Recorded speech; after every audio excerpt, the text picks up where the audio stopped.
Buenas noches, mi nombre es Robinson Hurtado. Voy a leerles un poco sobre tipos de transporte. Cuando hablamos de tipos de transportes para la logística y la cadena de suministros, rápidamente se viene a la cabeza los más habituales: carretera, ferrocarril, aéreo y marítimo. Principales tipos de transporte: carretera. El transporte de mercancía terrestre es por lo más general el más familiar para el gran público. Esto se debe a que es el más extendido para las distancias cortas y medias en los países desarrollados, y a que, al ser por carretera, es el que más acostumbrados estamos a cruzarnos por nuestras vidas.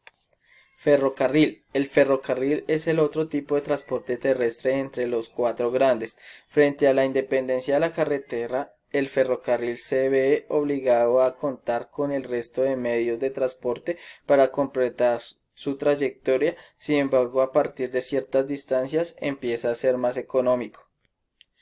Marítimo. El mar es el rey indiscutible de transporte internacional, como demuestran las cifras. El 90% del comercio internacional viaja en barco. Decenas de millones de contenedores cruzan los océanos cada año, debido a que el barco ofrece la mejor relación de costos por kilómetro. Aéreo. Si el transporte marítimo era el más barato, con el aéreo nos vamos al otro extremo. Los aviones ofrecen las tarifas más elevadas, pero lo hacen a cambio de ofrecer tiempos de entrega que de otra forma no serían posibles para algunas rutas. Otro tipo de transporte menos convencionales. Ahora vamos a cederle el protagonismo a otros tipos de transportes de los que tienen menos protagonismo e incluso resultan prácticamente perfectos desconocidos en algunos casos. Transporte intermodal. El transporte intermodal supone el uso de diferentes tipos de transportes para llevar una unidad de carga. Transporte fluvial. El hermano pequeño del marítimo. Es un tipo de transporte bastante desconocido pese a su antigüedad, ya que el transporte a través de ríos navegables lleva empleándose desde el Neolítico.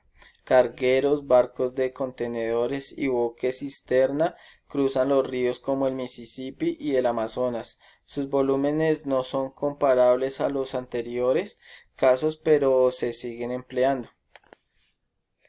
Transporte de tubería. Aunque apenas pensamos en él cuando hablamos de transporte, nuestro planeta está recorrido por tuberías que ayudan a transportar de diversos objetos como combustibles, agua y aire. Transporte ro-ro.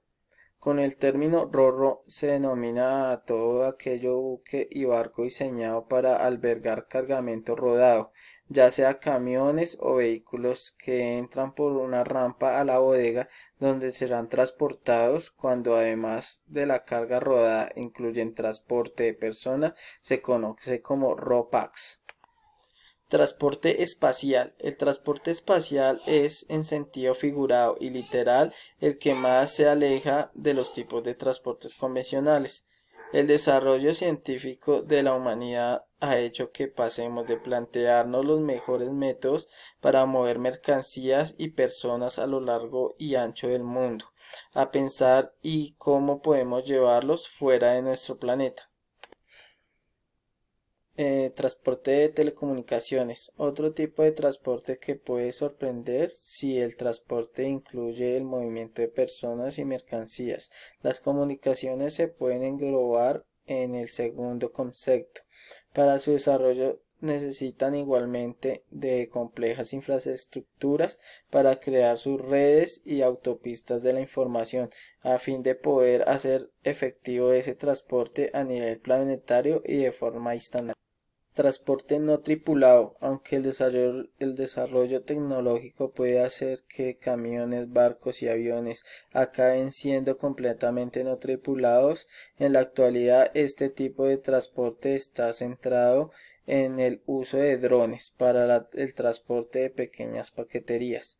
Son muchas las pruebas que se están haciendo en este terreno, especialmente de cara a ayudar al e-commerce y a la última milla. Transporte con tracción animal.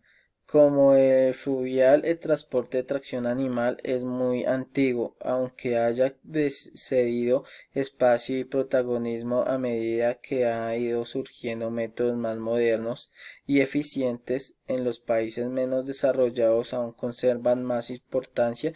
También se emplea este tipo de transporte para el movimiento de personas, a menudo en contexto turístico. El transporte de tracción humana. Este tipo de transporte también ha quedado relegado con el paso del tiempo, y como el animal en ocasiones está relacionado con el turismo, siendo prácticamente residual en el transporte industrial. La bicicleta, no obstante, sería un método de transporte de tracción humana con un alto uso en las ciudades el día de hoy.